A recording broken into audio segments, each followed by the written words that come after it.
Est-ce que la nouvelle Quick Meal Pop-up va devenir la référence des machines espresso monochaudière? Vendue autour des 1000 euros, elle offre des fonctionnalités qu'on trouve habituellement sur des machines qui coûtent en général le double. Et je pense que c'est l'objectif de Quick Meal ici, de vraiment se faire une place sur ce type de segment. La Pop-up se distingue sérieusement avec son système ici de profil de pression manuel, on va en reparler. Salut à tous, ici Colin, bienvenue sur Café Lista, la chaîne pour tout apprendre sur le café et l'espresso à la maison. Aujourd'hui, on va décortiquer ensemble la Quick Meal Pop-up. Pas de partenariat, pas de sponsoring, mon avis totalement indépendant comme toujours. Cette machine italienne a fait beaucoup parler d'elle. D'un côté, elle propose des fonctionnalités dignes des machines haut de gamme. On a un profil de pression manuelle, un PID, une électrovanne 3 voies.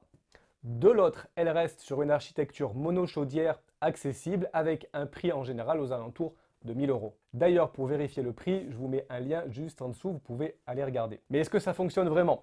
On va voir ensemble le design, la qualité de fabrication, le fameux profilage ici de pression, les performances espresso, le système de vapeur et surtout, est-ce que ça vaut vraiment le coup face à la concurrence et notamment avec la Profitec Go. Alors on commence d'abord au niveau de la construction et de la qualité de fabrication. L'ensemble de la machine est en acier inoxydable. On a une finition ici qui est vraiment nickel. 16 kg sur la balance, ça bouge pas sur le plan de travail. Le réservoir, alors on pourrait croire que c'est un petit détail, mais franchement ça fait la différence. Il se charge par le côté, ici. Et quand vous avez des placards au-dessus, ça fonctionne très bien. Moi, j'ai trouvé que c'était vraiment extrêmement pratique. L'esthétique est réussie, les lignes sont épurées, les proportions équilibrées. Elle est disponible en inox ou en noir mat, comme celle-ci. Et franchement, elle fait son petit effet, moi, je trouve. Quelques détails aussi qui font la différence. On a un bouton vapeur en bois sur le côté, des boutons ici devant qui sont rétroéclairés, une finition soignée au niveau des angles. Bref, on voit qu'il y a eu vraiment un travail qui a été fait sur le design de la machine. Donc au niveau construction, c'est du solide, les matériaux sont de qualité, l'assemblage paraît vraiment robuste et la machine dégage quand même une impression de durabilité. C'est quand même typique des produits Quick Meal puisque je crois qu'ils produisent des machines espresso depuis les années 50. Bon, j'ai noté quelques petits détails. Le porte-filtre ne se verrouille pas parfaitement droit dans l'alignement. Alors, bon, c'est pas très grave, mais je sais que ça peut en déranger certains. Le plateau égouttoir est pratique et facile à tirer, mais des fois, il y a un petit peu de jeu. Bon, rien de dramatique, seulement des petits détails. Au niveau de l'interface, là aussi, c'est du solide. Alors, on a un petit écran LCD qui est assez clair, qui affiche la température en temps réel. Et puis, ça va basculer automatiquement sur un chronomètre pendant l'extraction. Les boutons sont rétroéclairés, sont réactifs, pas de problème de ce côté-là. Le PID permet de régler la température d'extraction, la température de la vapeur. On peut aussi régler la pré-infusion. D'ailleurs, on va reparler de la pré-infusion après parce qu'il y en a un petit problème. Et puis bien sûr, le truc qui fait la différence avec cette machine, je ne sais pas si vous le voyez, mais juste ici sous le petit drapeau italien, on a une petite manette. Avec ça qu'on va pouvoir contrôler la pression. Concrètement, ça veut dire qu'on peut ajuster la pression de 0 à 16 bars en temps réel pendant l'extraction. On a ici le manomètre qui va justement nous indiquer où est-ce qu'on en est. Et on va le voir maintenant, ça marche étonnamment bien. Alors, parlons sérieusement de ce système, ce profil de pression manuelle. Qu'est-ce que ça donne? C'est la fonctionnalité qui justifie quand même l'existence de cette machine. Ça marche comment? Vous lancez votre extraction et au lieu de passer directement sur les 9 bars d'une machine classique, on va pouvoir ici contrôler très finement la pression. Par exemple, on peut commencer autour de 2-3 bars pour une pré-infusion un peu plus douce pendant 10 secondes, 15 secondes. Le café commence à couler, puis on va pouvoir monter progressivement. 6, 7, puis aller jusqu'aux 9 bars. Et en fin de shot, on peut redescendre par exemple à 4 ou 5 bars pour diminuer un peu l'amertume. En fait, il n'y a pas de règle. Vous pouvez essayer ici des tas de choses et c'est ça qui est vraiment intéressant. Et ça marche. J'ai pu extraire des belles notes florales sur un café éthiopien. Mais ce qui est aussi très important, c'est que le contrôle est précis, il est immédiat. Vous voyez la pression changer sur le manomètre vraiment en temps réel et c'est extrêmement répondant. En fait, moi, ça m'a surpris au début. Je ne pensais pas que ça allait être aussi répondant justement. Alors qu'en général, sur ce genre de système, on n'a pas autant de vivacité. Donc le profilage de pression fonctionne véritablement, on n'est pas sur un coup marketing. Par contre, petite déception, la pré-infusion automatique qu'on est censé pouvoir régler, en fait, elle ne fait pas grand-chose. L'eau va stagner au-dessus de notre galette espresso sans vraiment l'imbiber. Conclusion, ça ne sert pas beaucoup. Ce qu'on va pouvoir faire par contre, et on en revient ici au profil de pression, c'est qu'on va pouvoir commencer, comme je vous l'ai dit, à 3-4 bars et monter après. Donc on va pouvoir se faire nous-mêmes notre pré-infusion. Et justement, si vous voulez maîtriser l'extraction espresso, je vous ai préparé un guide gratuit qui vous explique les bases. Vous le trouverez en lien dans la description, c'est gratuit et ça devrait vous aider dans vos premiers essais. Parlons maintenant des performances espresso. Alors on a une chaudière de 0,4 litres. Elle est en laiton avec une isolation thermique. La chauffe ici est très rapide, 3-4 minutes pour être prêt à extraire, donc ça c'est top. Le PID maintient la température stable à plus ou moins 1 degré, ça fonctionne, pas de souci de ce côté-là, rien à dire. Au niveau extraction espresso ici, c'est parfait, c'est une machine qui va vous permettre de tirer vraiment le meilleur de vos grains, à condition bien sûr d'avoir le moulin qui va avec.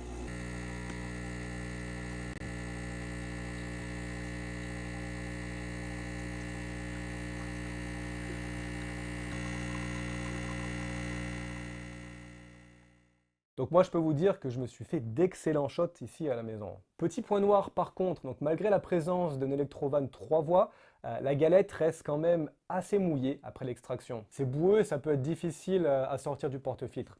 C'est pas très grave, c'est un petit détail qui est un peu ennuyant au quotidien. Et j'ai un petit service à vous demander. Si vous appréciez la vidéo, si ça vous aide à faire votre choix, n'hésitez pas à aller liker la vidéo juste en dessous, ça nous aide énormément pour faire connaître nos tests. Et maintenant, vous vous demandez peut-être qu'est-ce que ça donne au niveau de la buse vapeur pour le lait. On regarde ça tout de suite. Une transition des 93 degrés par exemple d'extraction pour monter à 130 pour la vapeur, ça se fait en à peu près 20 secondes. C'est correct pour une monochaudière. À noter qu'il va aussi falloir attendre une fois l'avoir utilisé. Donc c'est évidemment l'inconvénient d'avoir une seule chaudière.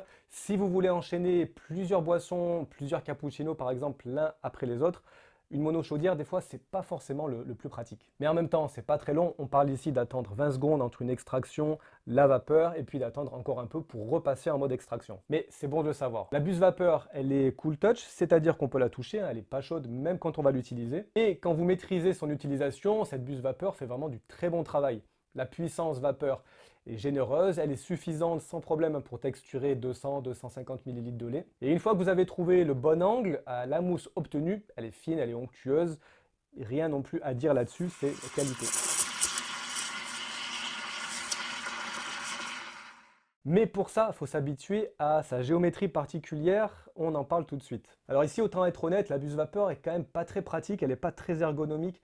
Au début, en fait, je trouve qu'elle est un peu trop longue et pas suffisamment articulée. Conclusion, c'est difficile de positionner correctement son pichet. On risque de renverser un peu de lait au début, le temps de comprendre et de bien réussir à le placer.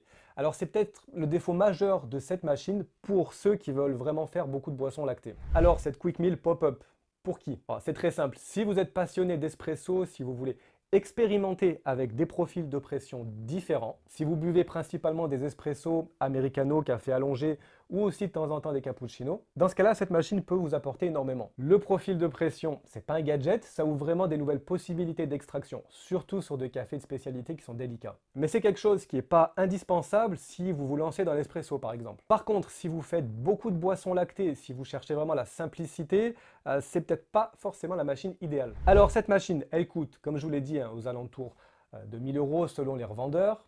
Face à la Profitec Go à prix équivalent, le choix est intéressant à analyser. La Profitec Go, c'est un peu la référence qualité, on va dire, dans cette gamme de machines espresso monochaudière. On a une construction qui est irréprochable, un Electrovan qui fonctionne parfaitement. La buse vapeur est bien conçue et on a quelque chose de très fluide dans la préparation de notre espresso. Mais évidemment, on n'a pas de profil de pression. Vous l'aurez compris, la Pop-Up, quant à elle, elle offre ce contrôle manuel qui est unique dans cette gamme de prix, mais avec quelques petits compromis sur l'ergonomie au quotidien, notamment la buse vapeur. Donc pour moi, je vous dirais, si votre priorité c'est l'expérimentation, la recherche de l'extraction parfaite, la Pop-Up l'emporte. Alors le verdict final, que dire de cette machine, la Quick Meal Pop-Up? C'est honnêtement une machine brillante avec quelques petits défauts.